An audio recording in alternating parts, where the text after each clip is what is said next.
هەنارە دەنک سوور و ئاڵۆ ئەودارەکەی هەڵەبجە پێگەشت. جوتیارانیش هەر لێستاوە لەبەر زۆری بەرهەمەکانیان داوای دروستکردنی بازاڕی ناوخۆیی و دەرەکی دەکەن بۆ بەرهەمەکانیان. ئەمساڵ هەنار زۆر باشە. هەنار تۆزێک وەکو بەرهەمی کەمە، بەڵام گەورەی کردووە. با بڵێن لە برێەوەی جاران پار سی هەنارێگرت بنی هەنار. ئیسا 25 گرتۆ، بەڵام هەنارەکەی لە ساڵی پار زیاتر جوانترە و زیاتر گەورەترە. پێویستی ئێمە ئەم دەقە بازارکردنی هەنارە. ئێمە بەرهەم بۆ نمونە لە ئەوەڵی ساڵەوە بۆ نمونە باخە کێڵی خزمەتەکەی وەچی لەکەی تۆ نەک لە ئاستی کوردستان، لە ئاستی عراقی زیاوە بەشی وڵاتێکی گەورەیە کاگەرم ڕۆیمە هەناری ئەمە بڕاتە وڵاتان جوتیار ئیسیفادە بۆ گشتمان بۆ بەرەوەی ئەم وڵاتە ئیسیفادەیە.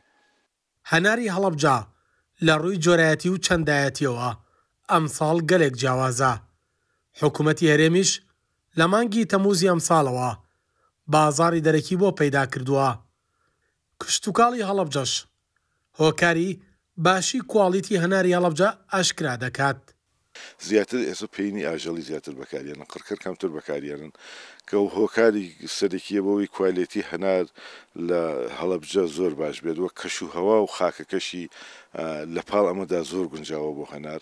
ئەم سێ هۆکارە بوونەتەوەی کە کوالێتی هەنار زۆر باش بێ و بازارێکی باش لە دەرەوەی وڵات و لە وڵاتانی پێشکەوتوو بۆ هەنار پەیدا بێت و خواستێکی باشی وڵاتانی ئەوروپاش وڵاتانی کەنداویش بە تایبەت لەسەر هەناری هەڵەبجەیە.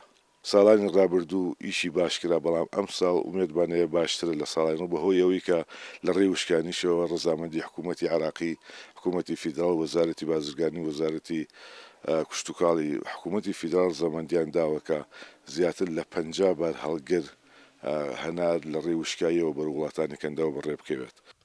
چاوەڕێ دەکرێت بەرهەمی هەناری ئەمساڵ 30,000 تۆن تێپەڕێنێت.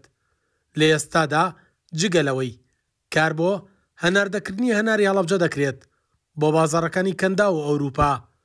ئامادەکاریش دەکرێت لە سەرەتای مانگی داهاتووەوە بەرهەمی هەنار لە فستیڤالێکدا بخرێتە ڕوو. لە هەڵەبجە لەلایەن 2500 باخەوانەوە 9852 نمزەوی بە هەنار چێنراوە. 19 جۆری جیاوازی هەنار لە ئێستادا لە هەڵەبجە هەیە. بەشی ڕێنمایی کشتتوکاڵیش بە پلانی تایبەت کار بۆ پاراستنی جۆرە جیاوازەکانی هەنار و گەشە پێدانی ئەم بەرهەمە دەکات. سەلاح جەمیل، کورسات نیوز، هەڵەبجە.